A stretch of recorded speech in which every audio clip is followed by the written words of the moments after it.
on the quail, bobwhite quail, chuckers, and pigeons. okay, So I use a little bit of everything. Yeah, yeah. With bird cages and everything. Yeah, I've got. Well, this is just my carrying, but I make all my own. There's a bird trap out here. This is my bird building, and sometimes I can get like bird traps, and I end up stepping on them. Yeah. It's frozen down, but I can set the birds in there, and it's bigger, so I can put the pigeons in these.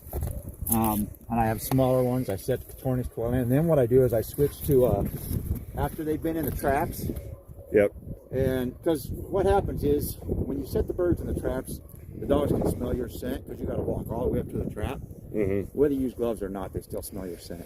Oh yeah. So what I do after they start finding the traps and pointing, I go to these mesh bags.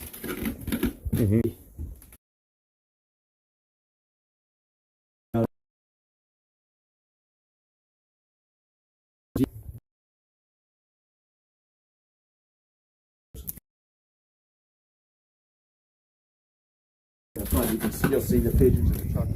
There's a couple bob whites left.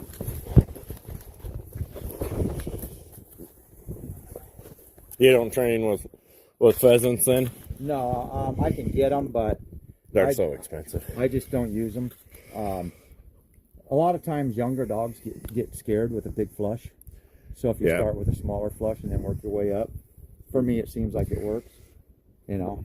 Yeah. I don't know. Every trainer's got their own way of doing things, you know? Oh yeah, for sure. And it's worked for me. I mean, guys coming out with my dogs, and you know, in all honesty, my dogs don't get as much training as your dog would. Yeah. They get thrown out and learn to hunt behind the old dogs because I'm busy training other people's dogs. But yeah, like I say, the birds are ordered, so you know, at the end of February, we'll keep them inside the building until they get big enough to come out, and then we'll probably move them into the main building. Yeah. And keep them in. I have big tubs around here that I put the birds in to start them. You can see the tubs, and then I'm raising them. I put them in there, and then I'll when they get old enough and it's warm enough, I'll bring them outside. And I can do a lot of training this year. This year it's not as good because they didn't put a cover crop in. Yeah. Usually they put a cover crop in, so then until they come out and disc it up, I can always train back here because the grass will be about, you know, up to your calf.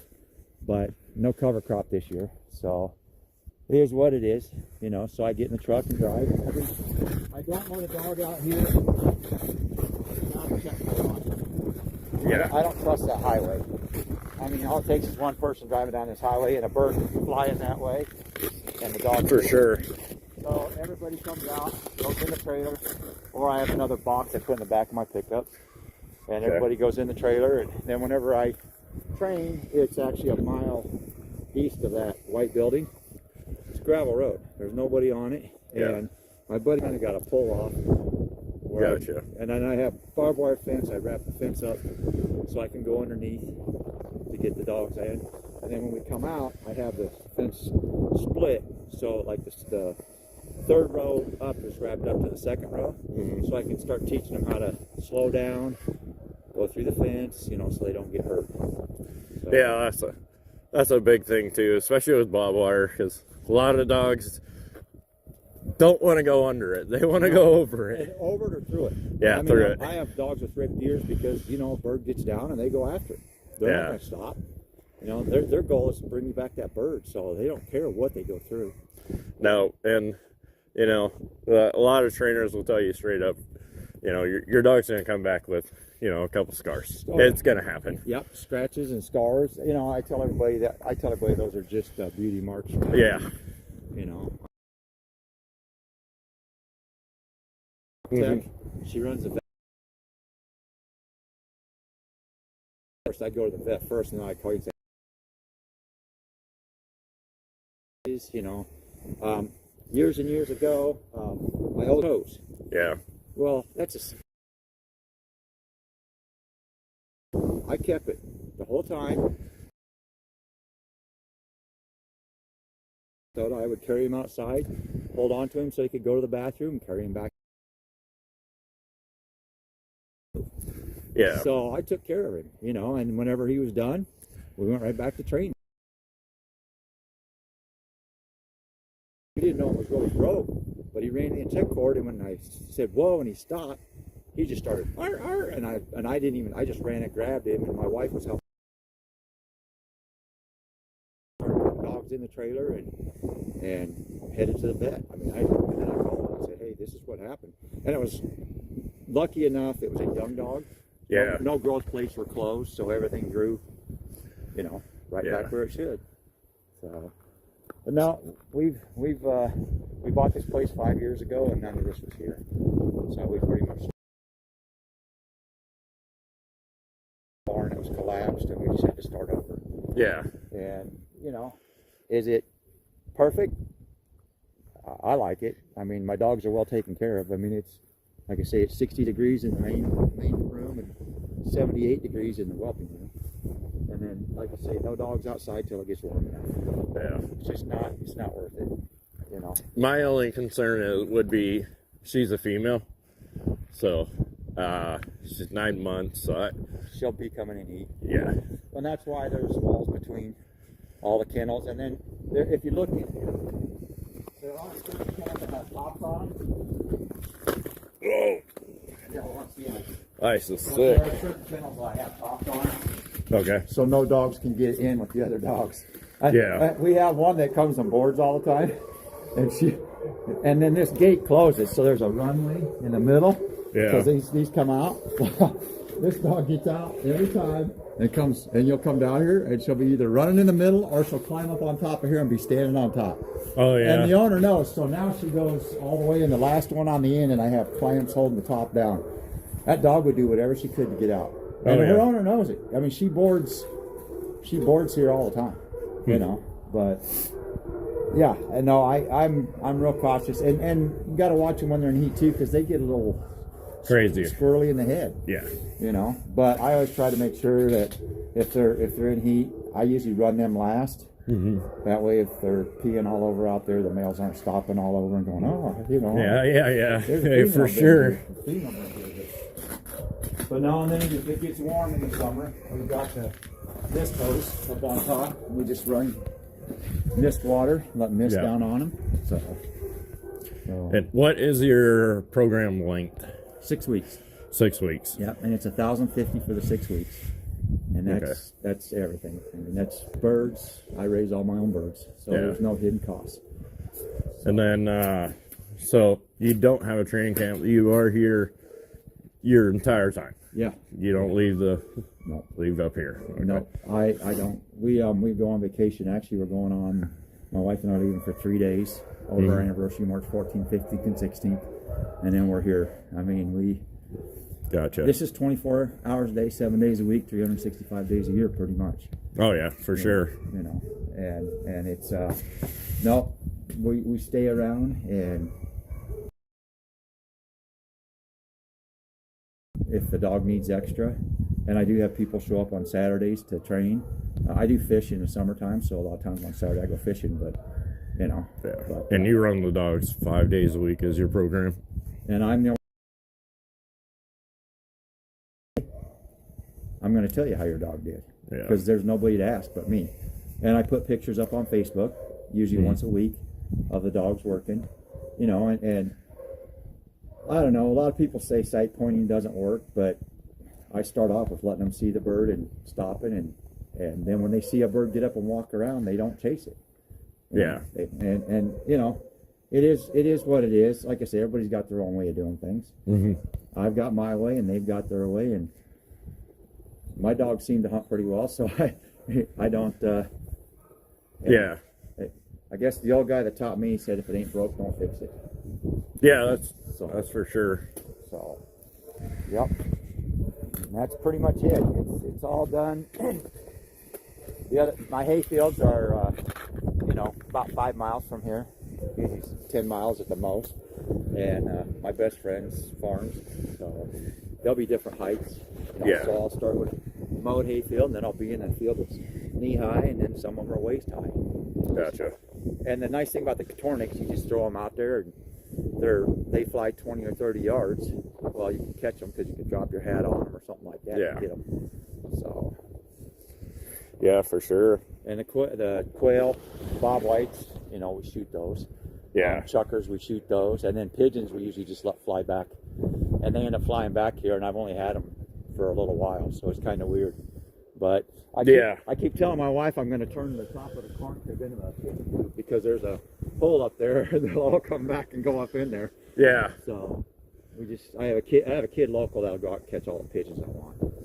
Oh, so, that's good. So if they fly away and go underneath a bridge or something, I don't care. You know, he catches them for me, and then I let him deer hunt some of my properties that I have. So, oh, gotcha. It's a good trade. Yeah, it works out. Yeah, I used to catch pigeons when I was younger for dog trainers, but fuck it, I'm too old now. You and me both. I'll be 59 next Monday. So wow. So yep.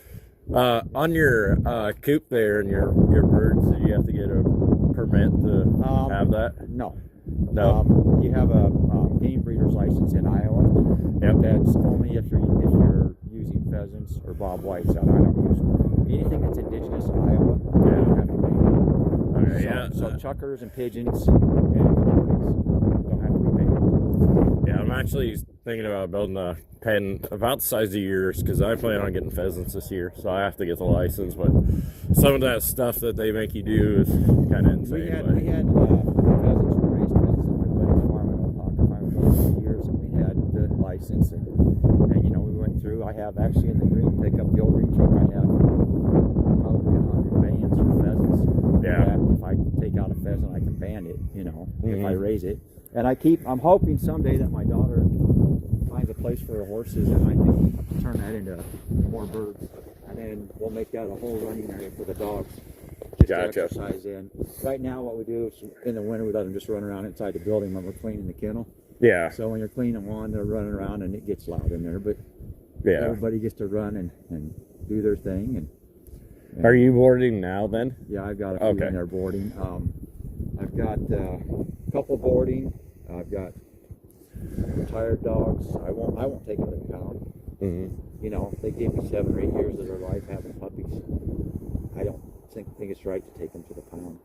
Yeah. I'd rather them live here and I don't know, enjoy life. And every now and then we'll find somebody that's looking for an older dog. Yeah. Just to have as a pet, you know. So. Yeah, German Shorthairs are pretty loving dogs for sure. They're loving and they're smart. Yeah. Yep. So that's about it. Yeah, I mean, there's not a whole lot.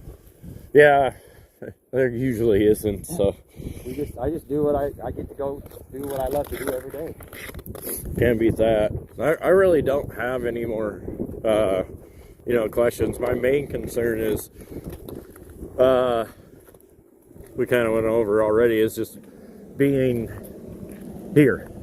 Right. Yeah, instead of going to camp or something like that. And Yeah, this works out really well for me, being 10 minutes from your house to my job site for the next 3 months is pretty awesome. Anybody, if I'm training your dog, you're welcome to come anytime. I usually tell them to wait till after the first week. Yeah. And let the dog get settled in. But I mean, since you work the shift you work, if you call me and say, hey, are you going to the field? And I'll say, yeah, about 7:30, 8 o'clock, and in the spring.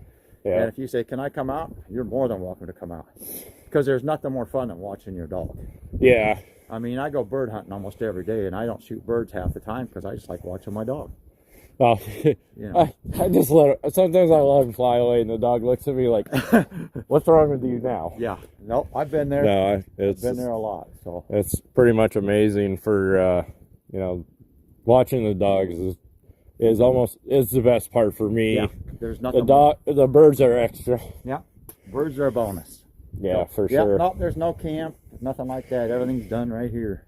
Or just 3 miles over there. Or yeah, if I go straight south, it's only 5 miles to hayfields. And then I have a 280 acres of switchgrass and set aside that when I get to the end, I can take the dogs in.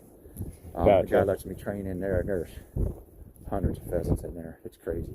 Oh, so you do put them on wild Yeah. birds when, before they go home? At the very end. Yep. Good. Yep. At the very end. So, yep. All right. Well, I'm not going to hold you up. I'm actually getting cold here, so Yeah, it's chilly. if you guys have any further questions, you know, you can get a hold of Chris at 6R Upland yourselves, or, you know, get a hold of me, Brandon. What's up, bud? How are you? Thank you for joining. Any questions before I leave with leave here now?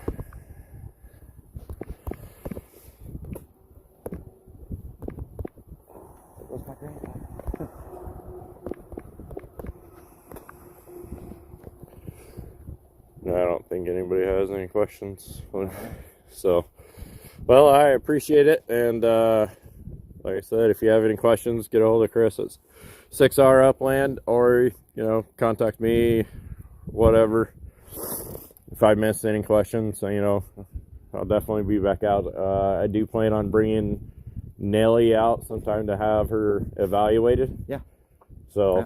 but definitely not this. I think we did Jacob. What's your buddy's name? Trevor. Trevor. Yeah.